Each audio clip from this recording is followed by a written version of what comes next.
Assalamualaikum warahmatullahi wabarakatuh.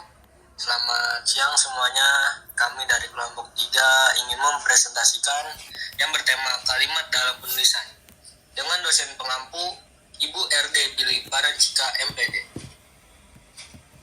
Dan ini anggota kami yaitu ada Farhanisa Ainira, Muhammad Gilang Ramadan, Muhammad Iqta Al-Mustari, Muhammad Iqbal Musyafa, Muhammad Nur Cahyo, dan saya sendiri Baik Putra Renhat. Poin berikut yang akan dibacakan oleh Muhammad Iqta. Pengertian kalimat.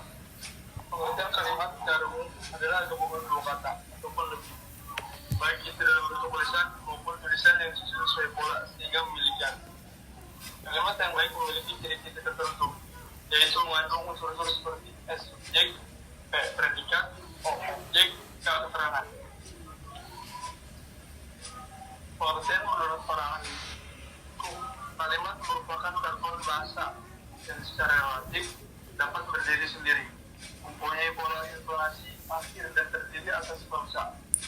Belum suatu bentuk linguistik yang tidak termasuk dalam suatu bentuk yang besar, karena merupakan suatu konstruksi gramatikal. Suatu konstitut atau bentuk yang bukan konstituen, suatu bentuk gramatikal yang tidak termasuk ke dalam konstruksi gramatikal lain. Poin selanjutnya akan dibacakan oleh Muhammad Gilang Ramadan. Unsur-unsur kalimat. 1. Subjek. Subjek adalah bagian yang berfungsi untuk menunjukkan pelaku dalam kalimat. 2. Predikat. Predikat biasanya menggunakan kata kerja ataupun kata sifat. 3. Objek. Objek merupakan keterangan yang berkaitan dengan predikat. 4. Keterangan. Unsur keterangan biasanya dijadikan pelengkap kalimat, bisa diisi oleh frasa, kata, atau warna kalimat. 5. Pelengkap. Pelengkap adalah unsur yang melengkapi predikat. Ciri-ciri kalimat. Pada bahasa, tulis diawali dengan huruf kapital dan diakhiri dengan titik, tanda tanya, serta tanda seru. Kalimat aktif minimal terdiri dari subjek dan juga predikat. Predikat transitif disertai dengan objek dan predikat intransitif bisa disertai dengan pelengkap, mengandung SPOK, dan disusun ke dalam satuan sesuai fungsinya, mengandung satuan makna, ide, atau atas pesan yang jelas. Poin selanjutnya akan dibacakan oleh Muhammad Iqbal Musyafa. Jenis-jenis kalimat berdasarkan jumlah klausa. 1. Kalimat tunggal. Kalimat tunggal adalah kalimat yang terdiri dari satu klausa bebas.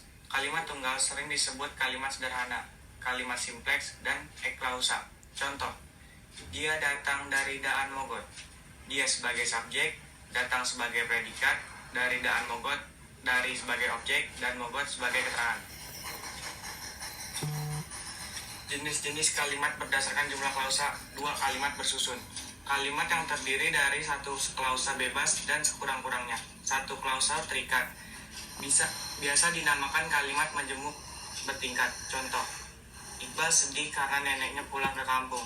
Iqbal sebagai subjek, sedih sebagai predikat karena sebagai konjungsi, neneknya sebagai subjek, pulang sebagai predikat, ke kampung sebagai keterangan. Slide selanjutnya akan dibacakan oleh Farhanisa Ainira. Baik, jenis-jenis kalimat berdasarkan fungsi subjeknya. Yang pertama ada kalimat aktif, di mana subjeknya merupakan pelaku atau melakukan perbuatan. Contohnya, Opa membaca koran. Opa sebagai subjek, membaca sebagai predikat, koran sebagai objek. Lalu kalimat aktif juga dibagi menjadi beberapa bagian berdasarkan objeknya. Yang pertama ada kalimat aktif transitif, yaitu adalah kalimat yang predikatnya atau verbalnya selalu menunjukkan objek untuk dikenai tindakan. Contohnya, Dimas memberi Dania sepotong kue. Dimas sebagai subjek memberi sebagai predikat, Dania sebagai objek, sepotong kue sebagai keterangan.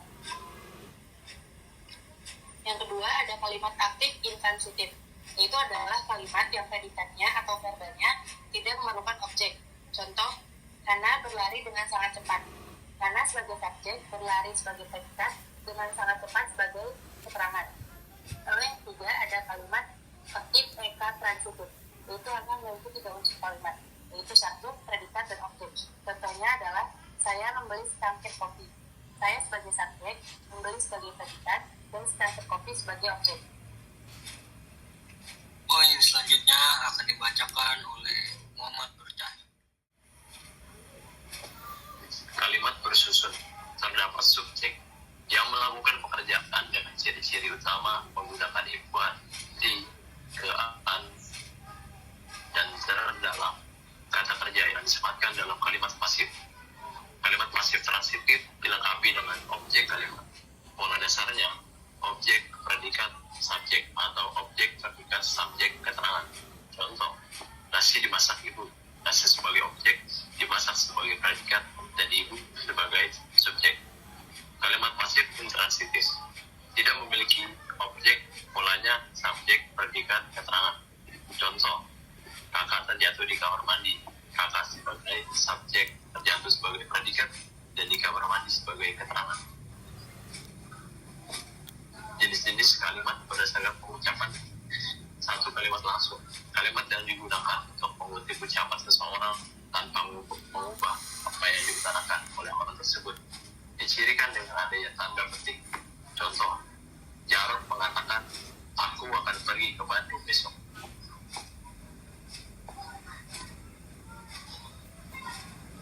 2. Kalimat tidak langsung. Kalimat yang digunakan untuk menceritakan pokok ucapan seorang